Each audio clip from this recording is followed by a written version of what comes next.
Hey y'all, I wanted to talk to you about The Road Back to You. It's an Enneagram book. That's a huge hot topic. I read it for the first time maybe 2 years ago and really enjoyed it. I'm rereading it for sorry, that's my Instapot. I am cooking a chicken.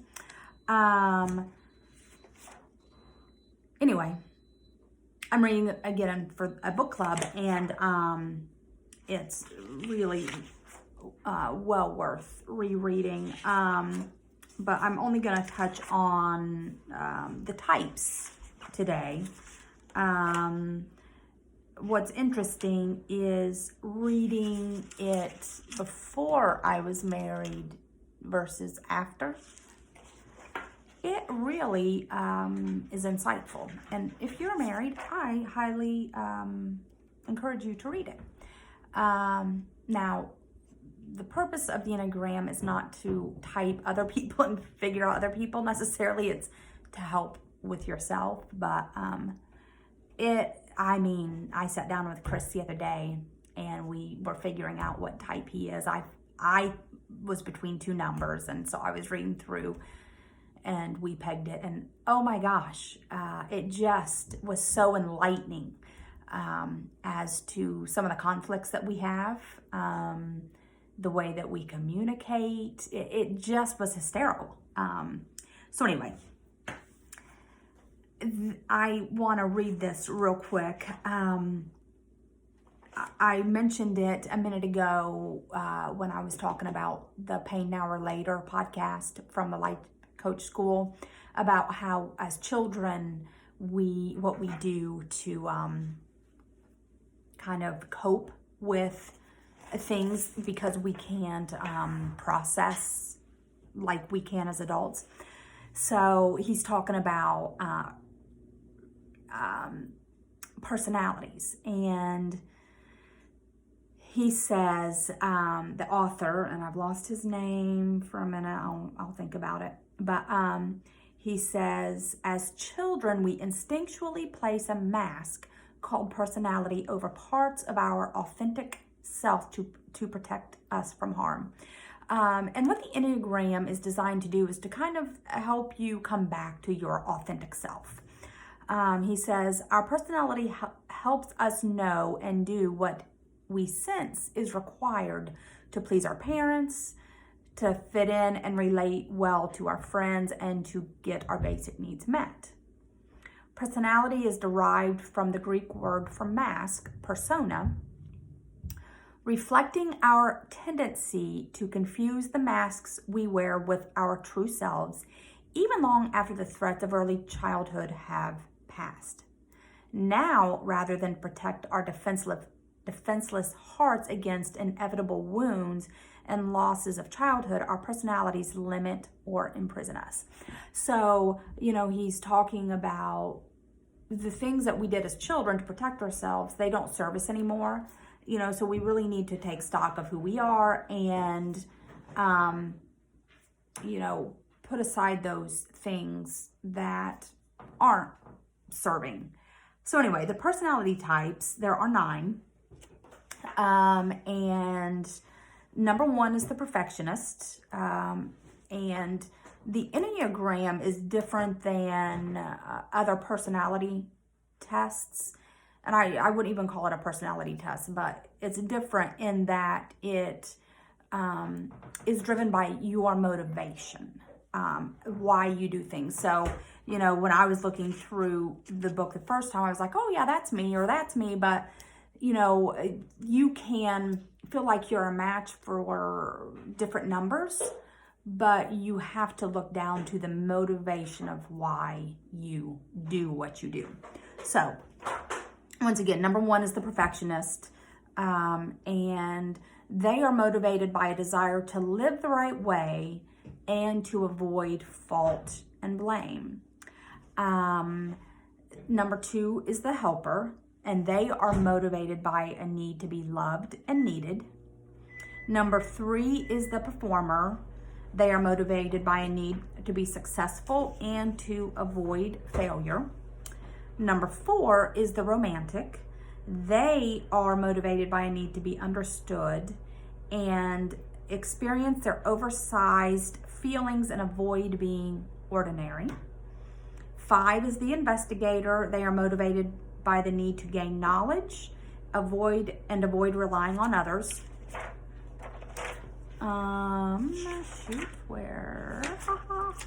Sorry, I make notes in my calendar and I had to find the next page. So number 6 is the loyalist. They are motivated by fear and the need for security. Number 7 is the enthusiast. They are motivated by a need to be happy. Number 8 is the challenger. They are motivated by a need to be strong and avoid feeling weak and vulnerable. And number 9 is the peacemaker. They are motivated by a need to keep the peace and avoid conflict. What I love so much about this particular Enneagram book, because there's tons out there, so he goes through the types, and under each type, he talks about each one has the, what does he call it? Hold on. Their, basically, their sin. And so he talks about, like, for number 1, the perfectionist, their sin is anger. They experience it in the form of smoldering resentment. The helpers, their sin is pride, and he calls it the deadly sin. Pride, they believe they know what's best for others and that they are indispensable. The performers are number 3, and their sin is their own performance and deceive themselves into believing they are their persona. So they are deceived by their own performance. So deceit would be the number 3's sin. For the romantics, sin is envy. They believe they are missing something essential without which they will never be complete. The investigator's sin is avarice. Hoarding things they believe will ensure that they can live independently because they don't want to have to depend on anyone else. And then number 6, the loyalist's sin is fear, always imagining the worst case scenario. 7, the enthusiast sin is gluttony, and not gluttony as in food, but it is to avoid painful feelings. They gorge themselves on positive experiences. The challenger's sin is lust, and it's lust after intensity. They want, all the experiences need to be very intense. And then the peacemaker, number 9, their sin is sloth. But it's spiritual laziness. They fall asleep to their own priorities, personal development, and responsibility for becoming their own person. So he goes through that. He talks about each number as how they were as a child. He talks about them, a strength and weakness, as in, when you are, or a healthy and unhealthy. So when you are in a healthy state, these are your qualities and these are your tendencies. When you're unhealthy, these are the things that you tend to resort to. And he also talks about average, when you're just kind of plodding along in life. He talks about the numbers at work. And then for each one, he gives spiritual transformation tips. I think 10 things that you can do to just become the more authentic version of yourself. So I'll definitely talk more about it as I am reading through it again. I will talk about my number, which is a 3, and Chris's number. We figured out he's an 8.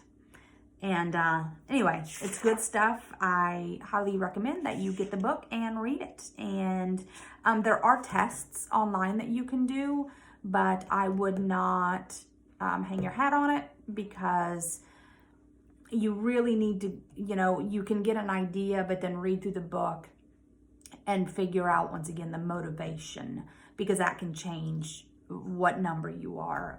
For a long time, I could not figure out, was I a 3, was I a 1, was I an 8?